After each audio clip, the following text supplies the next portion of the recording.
How are we doing, Saints fans? Welcome back to the Ugly Inside video channel, and some big transfer news coming today.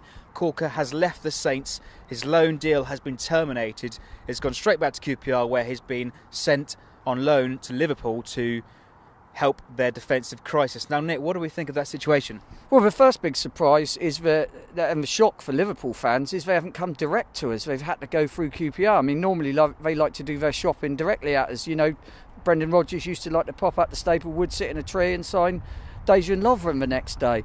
But this time he's had to go to QPR and buy him through a middleman, which won't go down well with the cop.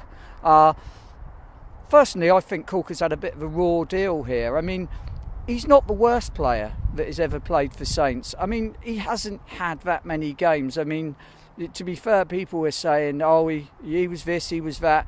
The only real bad game he had was against Liverpool, which everyone had a bad game. If you want to judge people on the Liverpool game, then you'd have to drop the entire team. Away, no, but he wasn't down for any of the goals. And to be fair, I thought in the last before he went off against Midtjylland away, he looked most likely to score, because our best tactic of scoring was putting the ball in the box, getting a dead ball, and I think he sort of half rattled the bar at one stage. But ironically enough, he played it against Vitesse at home. We didn't concede. He played against Watford away at the time when Watford were in form, and at the start of the season we didn't concede. We got a 0-0 draw, and he played against Villa in the previous round of the League Cup, and we conceded a last-minute penalty, which wasn't him. Otherwise, we'd have had a clean sheet. You know, so although people will go for a little bit of the populist view that Stephen Caulker was rubbish and never put a foot right for Saints, the stats say otherwise. So the proof of the pudding will be how he gets on at Liverpool, won't it? Yeah. You know, because it looks like he'll get a chance with their injuries, and I guess that's why the moves come about, because of the amount of injuries to central defenders that they've had. I mean, we need cover. Is there something coming?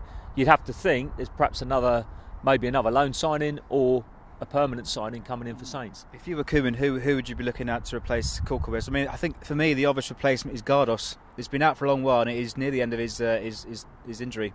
Yeah, it's a difficult one for him though, because he's going to probably have a month bedding in, because he's not back to full training yet. Is that right? I mean, it's going to be at least another month. So you know, Saints' need is now.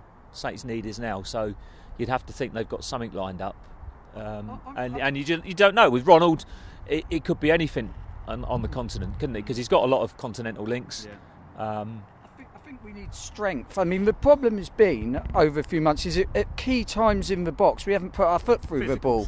Physical strength. I mean, you look at some of the goals we scored have just been down to pure no one's attacked the ball, and I think sometimes in some key moments, Virgil van Dijk and Jose Fonte are great players, but they're very similar. They're big, and they can, have a bit of muscle, and they can play the ball. But sometimes you need that big brute strength, which is why Dejan Lovren went so well with Jose Fonte a few years ago, because he was big, strong, and just did what he needed to do. He marked the big man, won the balls in the air, and when he needed to, whacked it into the stands. And that's what sometimes I think we've lacked a bit.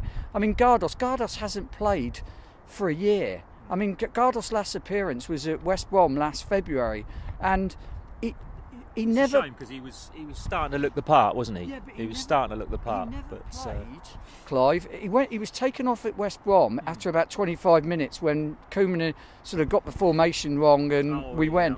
But he never played after that. He was fit, but he never even got a minute on the pitch after that. So there was something wrong. There was something up there, I think. I mean, I know obviously Alderweireld was in form and Fonte were in form, but sometimes you don't get off the bench, and you've got to ask why. Well, our need is now, though. Our need is now, because obviously if Virgil or Font get injured, there's not much behind that with the youngsters out on loan. Yoshida's had a hard time of it this season, so you'd have to say where are the reserves? We made that mistake with the goalkeeper. We really don't want to be doing that with the centre halves. No. Now, guys, thanks for watching. If you were Koeman, who would you bring in the transfer window? Let us know in the comments below. Don't forget to like, comment and subscribe, and hit the website theuglynside.net. See you soon. I think it's a massive statement. I think it's really massive, because Ronald Koeman doesn't say much about transfers, he doesn't moan about referees. He really doesn't say much, and I think that is a massive statement.